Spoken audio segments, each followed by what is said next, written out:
Weekend வந்துருச்சு, யாரு வெளியில போவா அப்படின்னு சொல்லிட்டு நிறைய ப்ரெடிக்ஷன் எல்லாம் போயிட்டு இருக்கு. என்னைய பொறுத்தளவு பாத்தீங்கன்னா இந்த வாரமும் டபுள் எவிக்ஷன் தான் இருக்கு அப்படின்ற மாதிரி தான் சொல்லியிருக்காங்க.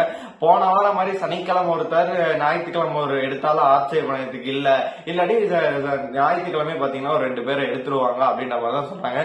டேஞ்சர் ஜோன் நம்மளுக்கு நல்லாவே தெரியும். ரயான், ரஞ்சித், அன்ஷிதா அண்ட் மஞ்சரி இவங்க 4 பேருமே இருக்காங்க. இப்போ வரைக்கும் கிடைச்ச நியூஸ் என்ன அப்படின்னா ரஞ்சித் கன்ஃபார்ம் எவிக்ட் ஆயிட்டாரு. அது மட்டும் இல்லாம அடுத்து வந்து ரயானுக்கு பிளான் பண்ணிட்டு இருக்காங்க. ரயானு இந்த வாரமே போயிருவாரு. அப்ப அவரோட நாமினேஷன் ஃப்ரீ. அதுதான் பிக் பாஸ் வந்து பொங்கலை வச்சு விட்டாரு அப்படின்ற மாதிரிதான் இருக்கு. என்னைய பொறுத்த வரைக்கும் ஒரு ஃபீமேல் ஒரு மேல் அனுப்பிச்சாங்க அப்படின்னா நல்லா இருக்கும். ஏன்னா ஒரு மேல் ஃபீமேல் மாத்தி மாத்தி அனுப்பிச்சாங்க அப்படின்னா வந்து 2 பேர் அனுப்பிச்சாங்கன்னா நல்லாவே இருக்காது. ஏன்னா முந்தின வாரத்துக்கு வந்து சாச்சனாவே ஆனந்தி இந்த மாதிரி அனுப்பிச்சு விட்டாங்க. அப்படி அனுப்பும்போது கேர்ள்ஸ் டீம் வந்து ரொம்ப குறைஞ்சிருச்சு. போன வாரம் பாத்தீங்கன்னா சத்யா அண்ட் இவங்க தர்ஷிகாவை அமிச்சாங்க.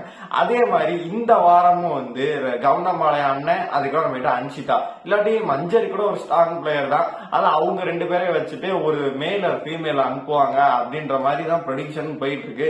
இந்த வாரம் என்னைய பொறுத்த வரைக்கும் யாரு வேணா வெளியில போலாம். ஆனா ஒரு காவ் கன்ஃபார்ம் பாத்தீங்கன்னா ரஞ்சித் அவர்கள் இந்த வாரம் வெளில போயிடுறாரு. இன்னொரு எவிக்ஷன் தான் அந்த 3 பேருக்குள்ள யாராச்சும் இருக்கும்.